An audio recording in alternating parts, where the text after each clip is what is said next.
शांति। बाबा good morning.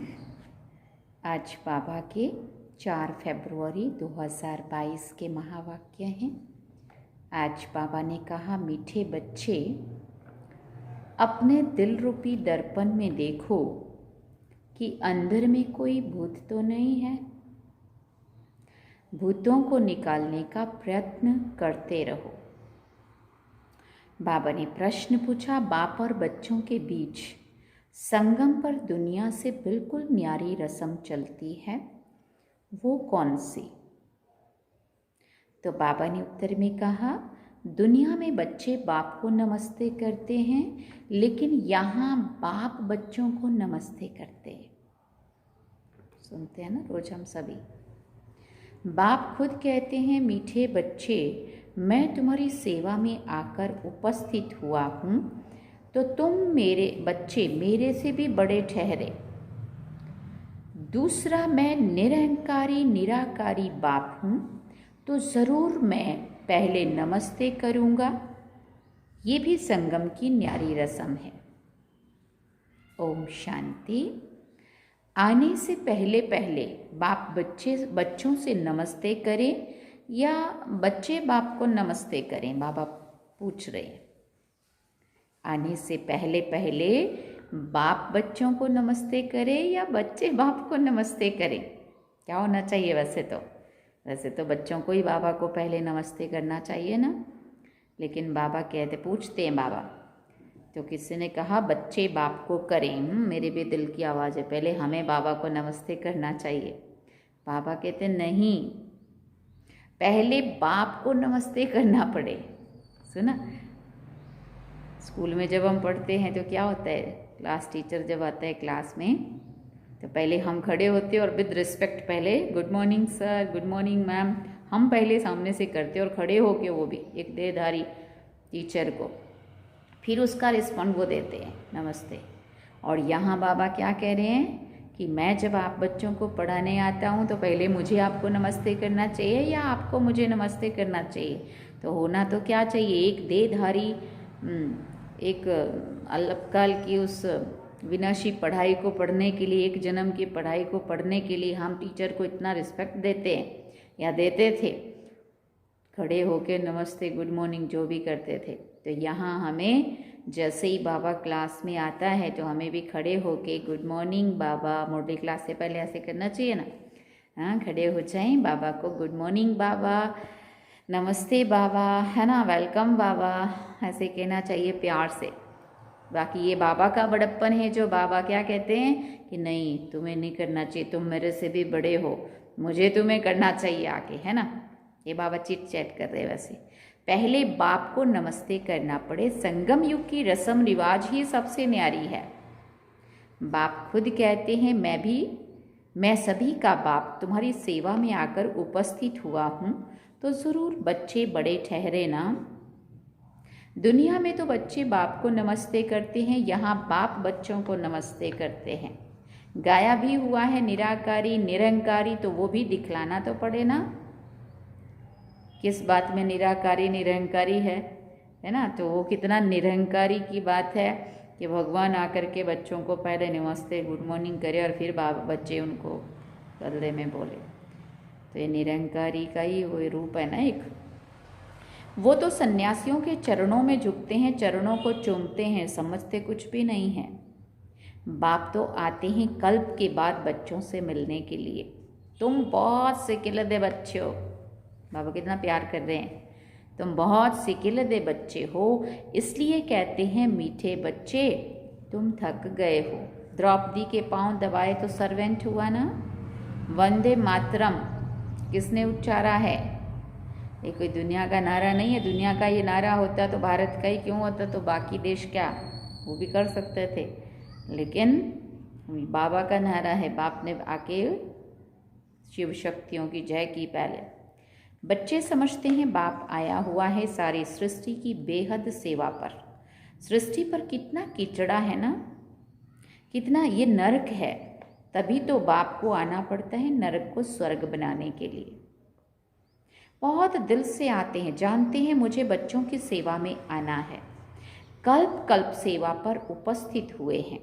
यहाँ बैठे सभी की सेवा हो जाती है। ऐसे नहीं कि सभी के पास जाना होगा। सारी सृष्टि का कल्याणकारी दाता तो एक है ना। उनकी भेंट में मनुष्य कोई सेवा कर ना सके। उनकी है हद की सेवा, उनकी है बेहद की सेवा। फिर गीत बजा बीच में, जाग सजनिया जाग। शुरू में बजता है लेकिन शुरू में नहीं बज के कभी कभी बाबा की लहर होती थी, आते ही बाबा बोलना शुरू हो जाते थे और फिर बीच में गीत बजता था। कई मुरलियों में आप देखेंगे बीच में जैसा थोड़ी देर बाद के बाद गीत बजता है। बाबा के लिए कितना अच्छा गीत है ना, जाग सजनिया जाग। नवयुग पर भी समझाना चाहिए। युग भी भारतवासियों के लिए ही है। भारतवासियों से फिर वो सुनते हैं कि सतयुग त्रेता होकर गए हैं, क्योंकि वो आते ही हैं द्वापर में।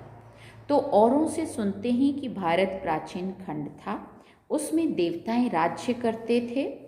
आदि सनातन देवी देवता धर्म था जो अभी है। गीता है देवी देवता धर्म का माई बाप। सर्वशास्त्रमयी शिरोमणि गीता कहते हैं, सभी शास्त्रों की माँ। बाकी सब बाद में आते हैं। तो ये हुआ प्राचीन धर्म सभी धर्मों के लिए। वास्तव में एक गीता ही है मुख्य, जो सबको माननी चाहिए, परंतु मानते कहाँ हैं।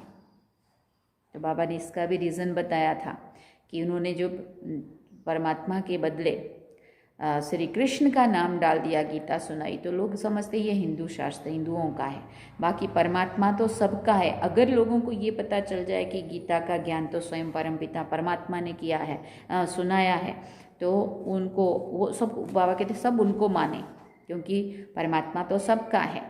चाहे कोई अलग अलग अल्लाह कहें, गॉड कहें, ईश्वर कहें, खुदा, परमात्मा, प्रभु, भगवान जो भी बोले, परंतु सभी धर्म ने इशारा शिव बाबा की तरफ ही किया है। तो अगर गीता ज्ञान दाता शिव बाबा है, ना कि श्री कृष्ण, अगर ये बात भी बाबा कहते सिद्ध हो जाए तो भी सब लोग मानेंगे। परंतु सबको क्या पता है कि गीता तो श्री कृष्ण ने सुना, इसलिए ये हिंदू शास्त्र है। बाकी ऐसा नहीं है। गीता का ज्ञान अभी संगम युग पे शिव बाबा ने ब्रह्मा मुख से हम सबको दिया है, और ये शिक्षा सभी धर्म के लोगों के लिए है। इसलिए बाबा कहते हैं ये सबको माननी चाहिए, परंतु मानते कहाँ हैं। वो तो अपने धर्म शास्त्र को ही मानते हैं, ये तो जानते ही नहीं है कि भगवान ने गीता कब सुनाई, उच्चारी। गीता है बाप की उच्चारी हुई माना सुनाई हुई। उसमें बाप के बदले बच्चे का नाम डालकर मुश्किलात कर दी है। अब ये कितनी बड़ी मुश्किलात है, क्योंकि सभी लोग श्री कृष्ण को तो हिंदुओं का मानते हैं ना सिर्फ, लेकिन परमात्मा सबका है। तो नाम कृष्ण का डाल दिया, इसलिए उन्होंने समझा ये इनकी है। इसलिए सिद्ध नहीं होता कि शिवरात्रि कब मनावे। शिव जयंती के बाद होती है श्री कृष्ण जयंती। कभी भी श्री कृष्ण यज्ञ नहीं गाया जाता, रुद्र ज्ञान यज्ञ ही गाया जाता है। देखो ये बात को बाबा स्पष्ट कर रहे हैं कि अगर गीता ज्ञान श्री कृष्ण ने सुनाया तो रुद्र यज्ञ फिर किसने रचा। तो रुद्र माना शिव बाबा को कहा जाता है, श्री कृष्ण को नहीं कहा जाता। रुद्र ज्ञान यज्ञ गाया जाता है, उनसे ही विनाश ज्वाला प्रज्वलित हुई। तो सो तो बरोबर देख रहे हैं। आदि सनातन देवी देवता धर्म की फिर से स्थापना हो रही है। फिर ये और अनेक धर्म जो अनेकता है वो सभी एक हो जाएंगी। श्री कृष्ण भी आए जब, तब तो सब धर्म, श्री कृष्ण जब आए तब तो और सब धर्म नहीं होंगे। बाकी सब आत्माएं मुक्ति धाम में रहती है। सभी धर्म की जो भी नेकी करने वाले, अच्छे काम करने वाले जो लोग हैं, तो उन्होंने जन्नत, उन्होंने बहिश्त, उन्होंने पैराडाइज, उन्होंने सत्ययुग, सभी धर्म के अलग अलग माना तो सब में है ना। इसलिए अच्छी अच्छी आत्माएं सभी उससे धर्म से जो भी परमात्मा को पहचान जाएंगी और परमात्मा द्वारा अपना जो जीवन है वो दिव्य बनाएंगी, वही जाकर के उस जन्नत में, उस सतयुग में आएंगी। और बाकी सभी आत्माएं बाबा कहते परम धाम में चली जाएंगी। बाकी सब आत्माएं मुक्ति धाम में रहती। भगवान से तो सबको मिलना होता है ना। सभी बाप को सलाम करेंगे, सुना। बाप भी फिर आकर बच्चे को सलाम करते हैं और फिर उसका सलाम अलैकुम बोलते हैं ना। जो बाबा कहते हैं बाप बच्चों को आके सलाम करते, बच्चे फिर बाप को करते हैं। इस समय बाप साकार में आया हुआ है। यहाँ तो सभी आत्माएं बाप से मिल ना सके, क्योंकि कोटों में कोई ही आएंगे, सब नहीं आएंगे, क्योंकि सब थोड़ी सतयुग में जाएंगे। तो सभी भक्त और सभी भक्त कब और कहाँ मिलेंगे? जहाँ से भगवान से बिछड़े हुए हैं वहीं से जाकर मिलेंगे। भगवान का निवास स्थान है ही परम धाम। बाप कहते हैं सभी बच्चों को दुख से लिबरेट कर परम धाम ले जाता हूँ। ये काम उनका ही है। बाप को आना ही है पतित सृष्टि को पावन बनाने। हेवनली गॉडफादर है तो ज़रूर स्वर्ग क्रिएट करेंगे ना। नरक की स्थापना रावण, स्वर्ग की स्थापना कौन करता है? शिव बाबा। इनका राइट नाम है शिव बिंदु। आत्मा भी बिंदु है। भ्रिकुटी के बीच इतनी ही रह सकेगी तो जैसी आत्मा है वैसा परमात्मा है। परंतु वंडर है जो इतनी छोटी आत्मा में 84 जन्मों का पार्ट भरा हुआ है जो कभी घिसता नहीं है, फॉर एवर चलता रहेगा। कितनी गुह्य बातें हैं। अब मनुष्य शांति मांगते हैं क्योंकि सभी शांति में ही जाने वाले हैं। कहते हैं सुख कागविष्टा के समान है। अब गीता में तो है राजयोग राजाओं का राजा बनाना, राजयोग से राजाओं का राजा बनना। तो जो सुख को कागविष्टा समान समझते हैं वो राजाई उनको कैसे मिलेगी? ये तो प्रवृत्ति मार्ग की बात है ना। गृहस्थ व्यवहार में रहते तुमको कमल फूल समान पवित्र रहना है। Charity begins at home. Shiv Baba भी कहते हैं मैं पहले इस साकार ब्रह्मा को समझाता हूँ। शिव बाबा का ये है चैतन्य होम। होम माना जिस घर में वो रहते हैं। पहले ये ब्रह्मा सीखते हैं, फिर उनसे एडॉप्टेड चिल्ड्रन नंबरवार सीख रहे हैं। ये बड़ी गुह्य बातें हैं। सदगति दाता पतित पावन खुद आकर ये सब राज समझाते हैं। ऐसे नहीं कि वहाँ से प्रेरणा करते हैं, वो तो यहाँ आते हैं। यादगार भी है, शिव के अनेक मंदिर हैं। खुद कहते हैं मैं साधारण ब्रह्मा तन में आता हूँ। ये खुद अपने जन्मों को नहीं जानते हैं। इसमें एक की ही बात नहीं है। सभी ब्रह्मा मुख वंशावली बैठे हो। ब्रह्मा मुख के द्वारा तुम ब्राह्मण रचे गए हो। कैसे रचे गए? क्योंकि शिव बाबा ने ब्रह्मा मुख के द्वारा आके जो ज्ञान सुनाया वो हम सबको जिसको भी समझ में आया वो हो गए ब्रह्मा मुख वंशावली ब्राह्मण। तुम ब्राह्मणों को ही समझाते। यज्ञ हमेशा ब्राह्मणों के द्वारा ही चलता है। उन गीता सुनाने वालों के पास ब्राह्मण तो है ही नहीं, इसलिए वो यज्ञ भी नहीं ठहरा। ये तो बेहद के बाप का रचा हुआ बहुत भारी यज्ञ है। कब से बाबा कहते कब से डेगियाँ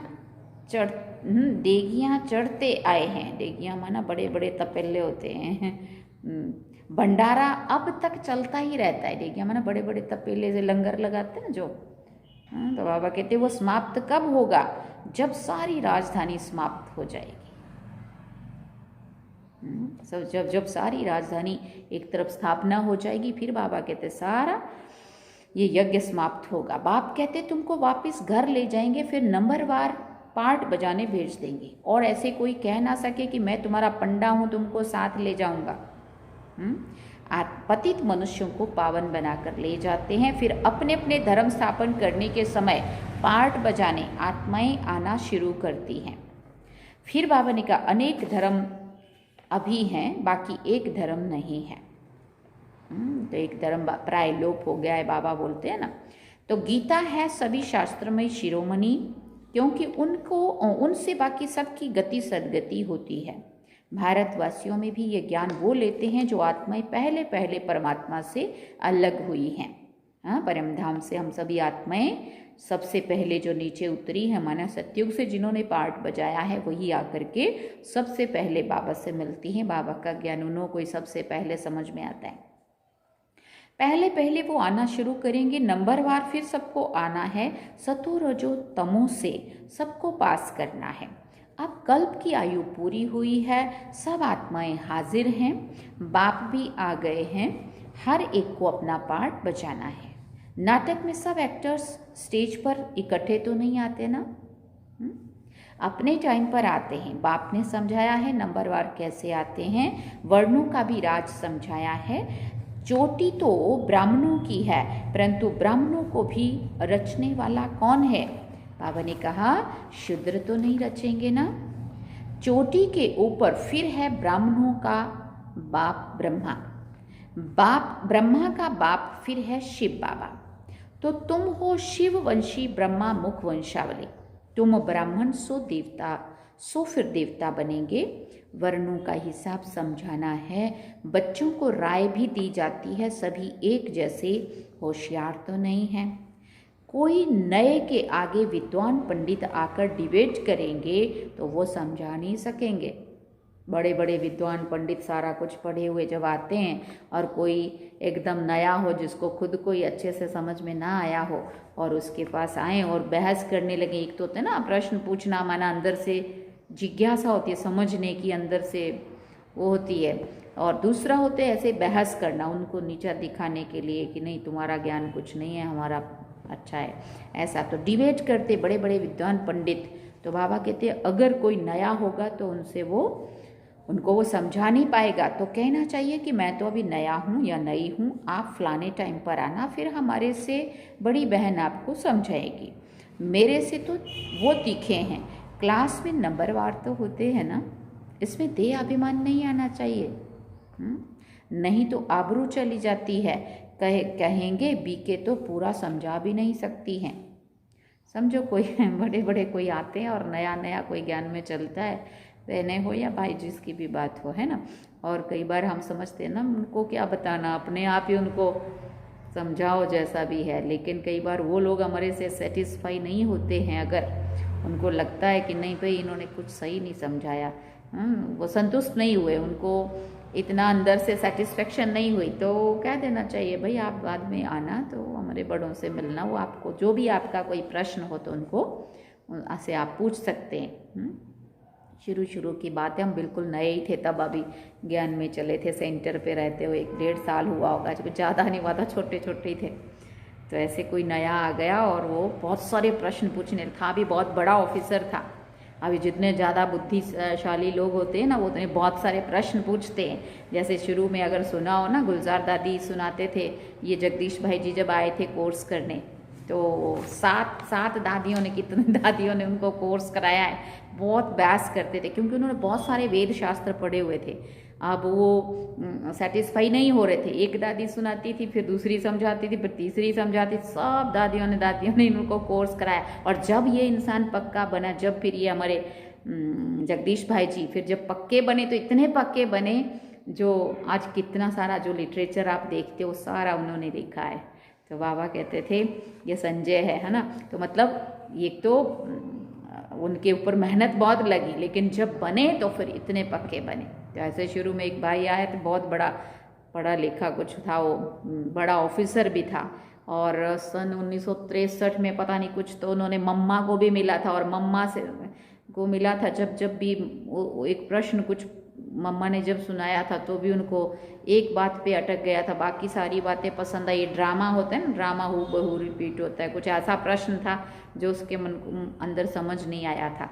और तब से लेकर के और 96 में या 7 में जब सेंटर खुला और हम दोबारा गए, तो उसी शहर में, वो भी भाई कपूरथला में, फिर वो जब हम छोटे छोटे गए थे जब और नए थे, तब वो बहुत बड़े ऑफिसर थे, और तब वो फिर कोर्स करने आने लगे, और हम तो छोटे थे वैसे ही, तो इतना हम अपने को भी इतना समझ नहीं था। तो वो पूछते थे, बहुत सारे प्रश्न पूछते थे। और हमारे साथ एक माता जी रहती थी, वो माता जी बेचारी दुखी हो जाती थी, बहस करने लगती थी या डांटने लगती थी उनको, और मैं कहती थी माता जी उनको डांटो नहीं, उनको पता नहीं है ना, उनको समझ नहीं, इसलिए वो पूछते हैं। तो वो पूछते थे, बहुत सारे प्रश्न पूछते थे। फिर मैं उनको बोलती थी कि बड़े दीदी आएंगे ना, तो फिर आप उनसे मिलना, और जो भी आपका प्रश्न हो तो आप उनको पूछना। तो हमें तो ऐसा नहीं होता था कि हमें ही समझाना है, बहस करते रहो चाहे नहीं।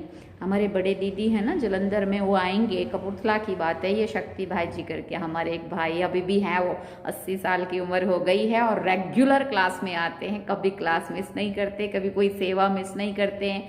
यज्ञ के कारोबार के लिए इतना दौड़ भाग के आज भी इतनी उम्र में भी इतनी अच्छी सेवाएं करते। तो जो बाबा के बच्चे, मतलब क्या है, अब जो चीज़ उनको समझ नहीं आ रही है तो वो चाहेंगे ना उसको अच्छे से सेटिस्फाई हो, कोई उनको अच्छे से इस बात को समझा सके।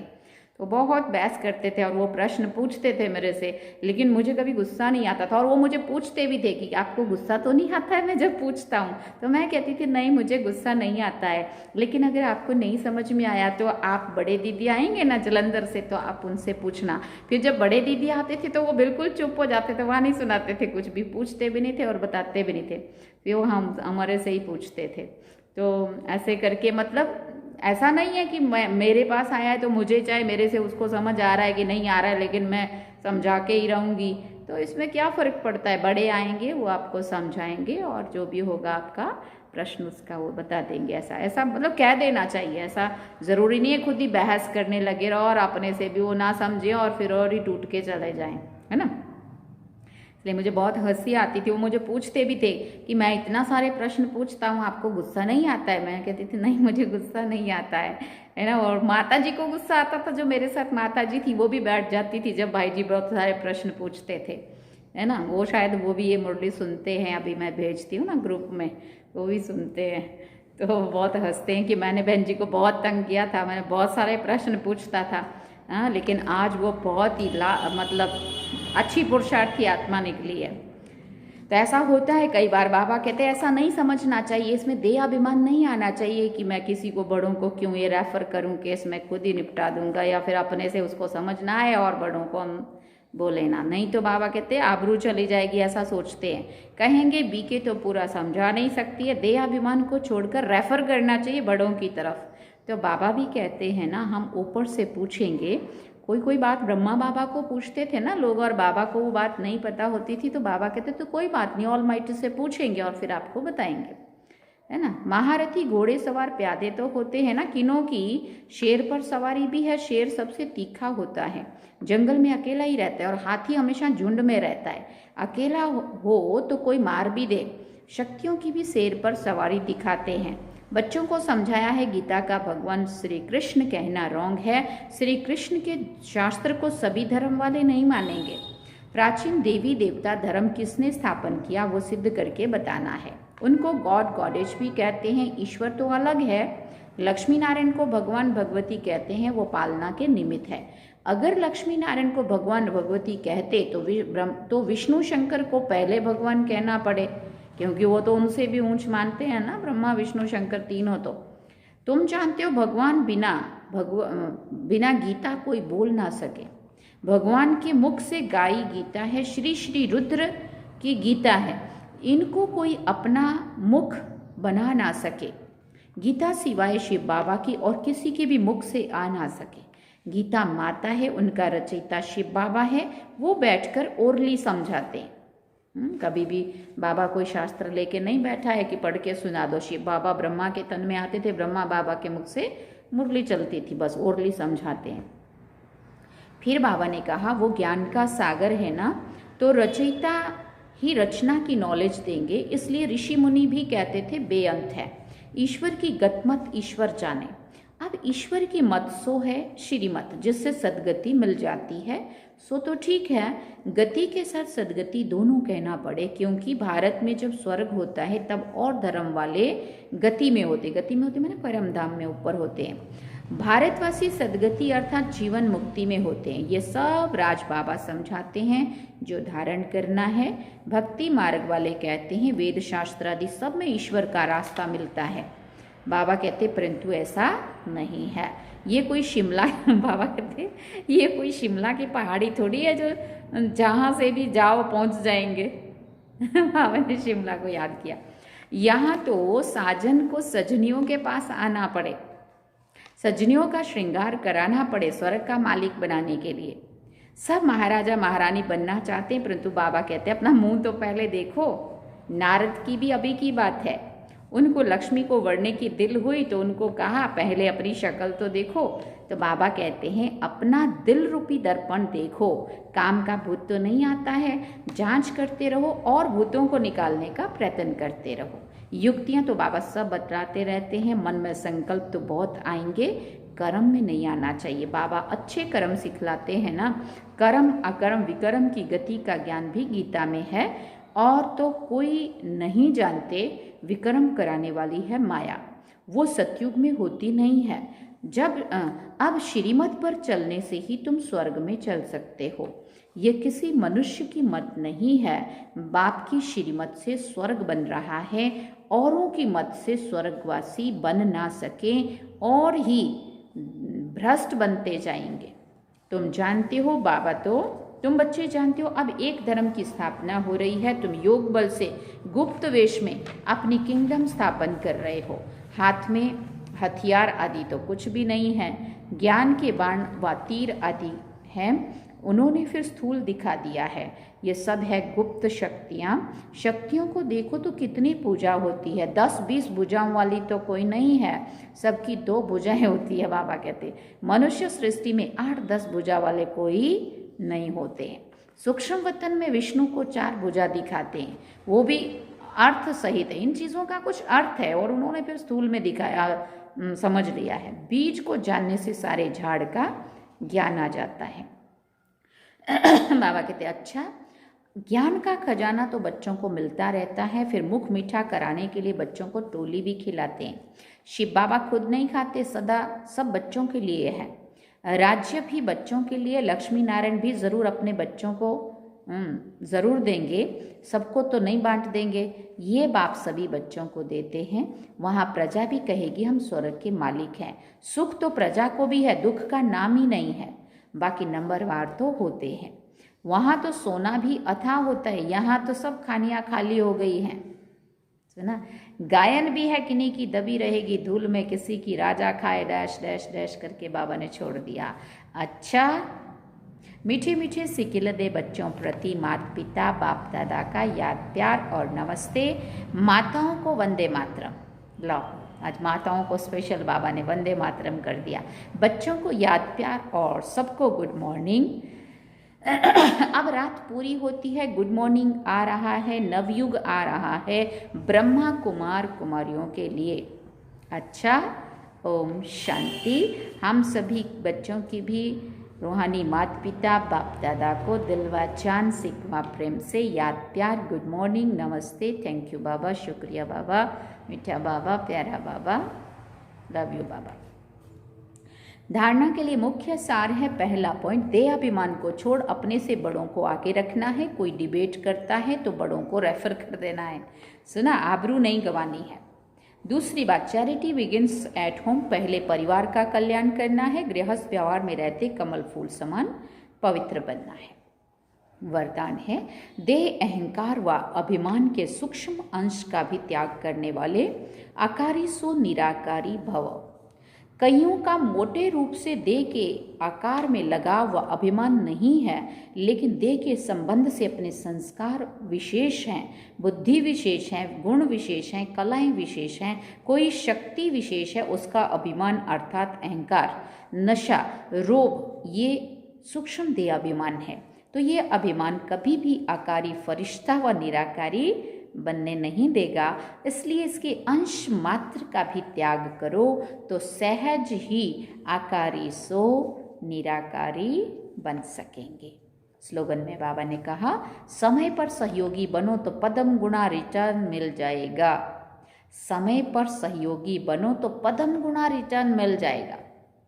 इसलिए अभी वो समय है जब हम सबके सहयोग की परमात्मा को अति आवश्यकता है, चाहे वो तन की, चाहे वो मन की, चाहे वो धन की। सारे जो भी हमने भक्ति में गाया था ना, सब कुछ तेरा है। बाबा कहते यही समय है जिसमें तुम किसी भी तरह से उसके सहयोगी बन करके अपना पदम गुणा भाग्य बना सकते हो। अच्छा, ओम शांति। अब हम बाबा को याद करें।